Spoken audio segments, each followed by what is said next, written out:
नमस्कार दोस्तों मेरा नाम है डॉक्टर जगदीश शिंदे और मैं कैंसर स्पेशलिस्ट हूँ। और मेरे इस यूट्यूब चैनल से मैं अलग अलग कैंसर के ट्रीटमेंट और उसके बारे में जानकारी बताता हूँ। आज के इस वीडियो में मैं आपको एंडोमेट्रियल कैंसर मतलब बच्चेदानी के अंदर होने वाले कैंसर, इसके बारे में आपको इन्फॉर्मेशन बताऊँगा। दोस्तों, एंडोमेट्रियल कैंसर ये लेडीज़ में या फिर महिलाओं में होने वाला एक बहुत ही कॉमन कैंसर है। आज का वीडियो बहुत ही ज़्यादा इम्पोर्टेंट है। दोस्तों, ये एंडोमेट्रियल आखिर होता क्या है? तो एंडोमेट्रियल मतलब क्या है कि यूटेरस जो होता है मतलब बच्चेदानी, तो बच्चेदानी के 3 लेयर्स होते हैं।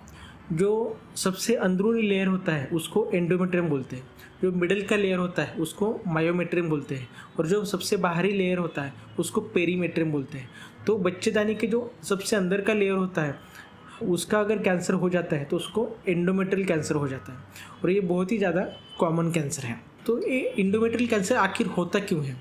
तो एंडोमेट्रियम कैंसर होने का एग्जैक्ट रीज़न हमको पता नहीं है, पर कुछ रीजंस हैं जिनकी वजह से एंडोमेट्रियल कैंसर हो सकता है। कि जिसमें है किसी महिला में अगर एस्ट्रोजन का हार्मोन का लेवल अगर ज़्यादा है तो उनमें एंडोमेट्रियम कैंसर होने का पॉसिबिलिटी ज़्यादा होता है। कभी कभी एंडोमेट्रियल कैंसर किसी जेनेटिक वजह से भी हो सकता है। कभी कभी ये एंडोमेट्रियल कैंसर फैमिलियल होने का भी चांस हो सकता है। जैसे किसी फैमिली में बहुत ज़्यादा लोगों को कैंसर है, जैसे कि ब्रेस्ट कैंसर है, ओवेरियन कैंसर है, कोलोन कैंसर है, तो उन फैमिलीज़ में एंडोमेट्रियम कैंसर होने का चांस बढ़ जाता है। पर every time endometrial cancer familial ही है ऐसा नहीं है। मोस्ट ऑफ द केसेस में ये स्पोरेडिक होता है, मतलब फैमिली में किसी को भी कैंसर नहीं है और अचानक से एंडोमेट्रियम कैंसर हो गया, तो ऐसा होने का चांस बहुत ज़्यादा होता है। ये एंडोमेट्रियम कैंसर के लक्षण क्या है? तो एंडोमेट्रियम कैंसर के लक्षणों में जो सबसे इम्पोर्टेंट लक्षण है वो है वेजाइनल ब्लीडिंग, मतलब महिला को ब्लीडिंग होना, परवेजाइनल ब्लीडिंग होना। तो ब्लीडिंग होना ये महिलाओं में एक कॉमन बात है, क्योंकि नॉर्मली सभी महिलाओं को मेंसेस के दौरान ब्लीडिंग हो सकता है। तो ये कैंसर का ब्लीडिंग और मेंसेस का ब्लीडिंग, इसको कैसे इन दोनों को डिफ्रेंशिएट करना है? तो सबसे जो इम्पोर्टेंट चीज़ है कि जो मेंसेस का जो ब्लीडिंग है वो हर महीने को एक पर्टिकुलर दिन 4 या 5 दिन तक रहता है और उसके बाद वो कम हो जाता है। अगर आपका ब्लीडिंग महीने का जब आपका मेंसेस आता है उस दौरान के बीच में अगर है, मतलब उसको बोलते हैं इंटरमेंस्ट्रुअल ब्लीडिंग, या फिर आपका जो मेंसेस है वो नॉर्मली जितना आपको आता है उससे अगर एक्सटेंडेड पीरियड तक चल रहा है तो भी आपको उसके लिए जांच करना ज़रूरी है। इसके अलावा अगर किसी महिला को नॉर्मली जितना ब्लीडिंग होता है उससे अगर एक्सेसिव ब्लीडिंग हो रहा है तो उस केस में भी आपको कैंसर के लिए जांच करना ज़रूरी है। इसके अलावा और एक कंसेप्ट है जिसको बोलते हैं पोस्ट मेनोपॉजल ब्लीडिंग। इसका मतलब क्या है कि जनरली अराउंड एज ऑफ 45, मतलब 45 to 50 ईयर्स के बीच में ज़्यादातर महिलाओं का जो मेनोपॉज है वो आ जाता है, मतलब उनका जो मेंस्ट्रुअल साइकिल है वो स्टॉप हो जाता है और उनको मेनोपॉज हो जाता है। पर कुछ महिलाओं को मेनोपॉज के बाद कुछ सालों बाद, मतलब 45 एज को मेनोपॉज आ गया, फिर मेंसेस बंद हो गए और अचानक से फिर से ब्लीडिंग शुरू हो गए, तो उस चीज़ को बोलते हैं पोस्ट मेनोपॉजल ब्लीडिंग।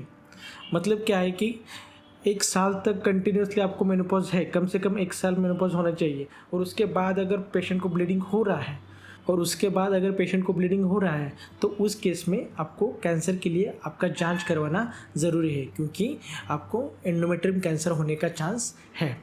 तो ये हो गया सिम्टम।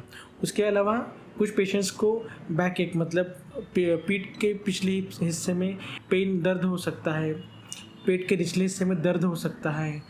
इसके अलावा वेजाइनल डिस्चार्ज आ सकता है। ये सब सिम्टम्स एंडोमेट्रियल कैंसर में हो सकते हैं। अभी अगर किसी पेशेंट को एंडोमेट्रियल कैंसर सस्पेक्टेड है तो उसको डायग्नोसिस कैसे किया जाता है? तो पहली बात तो सबसे जो सिंपल टेस्ट किया जाता है तो वो है कि आपके जो गायनेक डॉक्टर हैं आपका परवेजाइनल एग्जामिनेशन करके देखते हैं, तो उसमें भी काफ़ी चीज़ें आप हमको मालूम पड़ सकती है। तो उसके बाद एग्जामिन करने के बाद डॉक्टर कुछ टेस्ट बता सकते हैं आपको। तो सबसे जो आसान टेस्ट किया जाता है वो है सोनोग्राफी टेस्ट।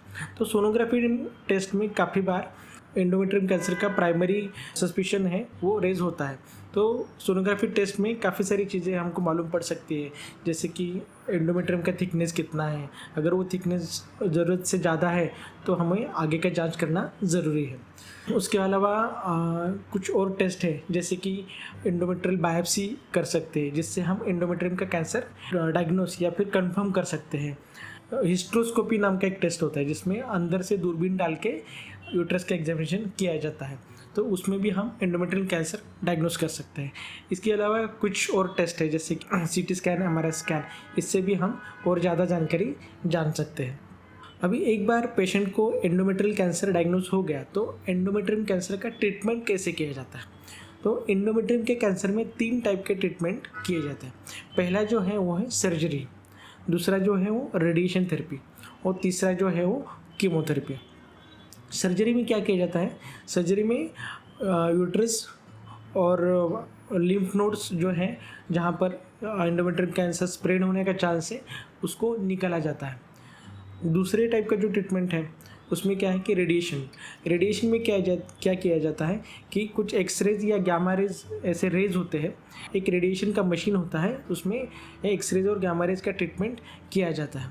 रेडिएशन जो है वो 2 टाइप का रेडिएशन हम एंडोमेट्रियम कैंसर में यूज़ कर सकते हैं। पहले टाइप का जो रेडिएशन है उसको बोलते हैं एक्सटर्नल बीम रेडिएशन, मतलब एक सीटी स्कैन जैसा एक मशीन होता है जिसको लीनियर एक्सेलेरेटर मशीन बोलते हैं, उसमें पेशेंट को लिटाया जाता है और रोज़ का एक 15 मिनट का ओपीडी बेसिस ट्रीटमेंट दिया जाता है। ऐसे लगभग 25 से 28 ट्रीटमेंट, डिपेंडिंग ऑन आपका स्टेज कौन सा है, क्या है, उसके ऊपर ये ट्रीटमेंट दिया जाता है। और दूसरे जो टाइप का ट्रीटमेंट है जिसको बोलते हैं ब्रैकीथेरेपी या फिर इंटरनल रेडिएशन, तो उसमें क्या करते हैं कि जहाँ पर ऑपरेशन किया है वहाँ से अंदर से ट्रीटमेंट दिया जाता है, अंदर से रेडिएशन दिया जाता है, तो उसको बोलते हैं ब्रैकीथेरेपी। तो ये 2 टाइप के ट्रीटमेंट्स एंडोमेट्रियल कैंसर में रेडिएशन दिए जाते हैं। इसके अलावा कुछ पेशेंट्स में कीमोथेरेपी भी हम दे सकते हैं, तो ट्रीटमेंट भी दिया जाता है, और कुछ केसेस में हार्मोनल थेरेपी भी दिया जाता है। अभी कौन से स्टेज में कौन सा ट्रीटमेंट करना है ये डिपेंड करता है कि बीमारी का स्प्रेड कितना है, कौन से स्टेज में बीमारी है, उसके ऊपर डिपेंड करता है कि कौन सा ट्रीटमेंट देना है। अगर एंडोमेट्रियम कैंसर के बारे में आपको कोई भी जानकारी चाहिए या फिर आपको मुझसे कंसल्ट करना है तो आप मेरे ओपीडी में आ सकते हैं। मेरा ओपीडी पुणे में है, मैं आपको ओपीडी का एड्रेस दे दूंगा। इसके अलावा अगर आप पुणे में नहीं रहते हैं तो आप मेरे साथ डायरेक्टली ऑनलाइन कंसल्टेशन कर सकते हैं। मैं ऑनलाइन कंसल्टेशन का लिंक भी डिस्क्रिप्शन में दे दूंगा। अगर कैंसर के बारे में आपको ज़्यादा इन्फॉर्मेशन चाहिए तो मेरे एक किताब है stop worrying and start understanding cancer, तो वो भी आप खरीद सकते हैं, जिसमें मैंने कैंसर के बारे में काफ़ी इन्फॉर्मेशन दिया है। Thank you very much.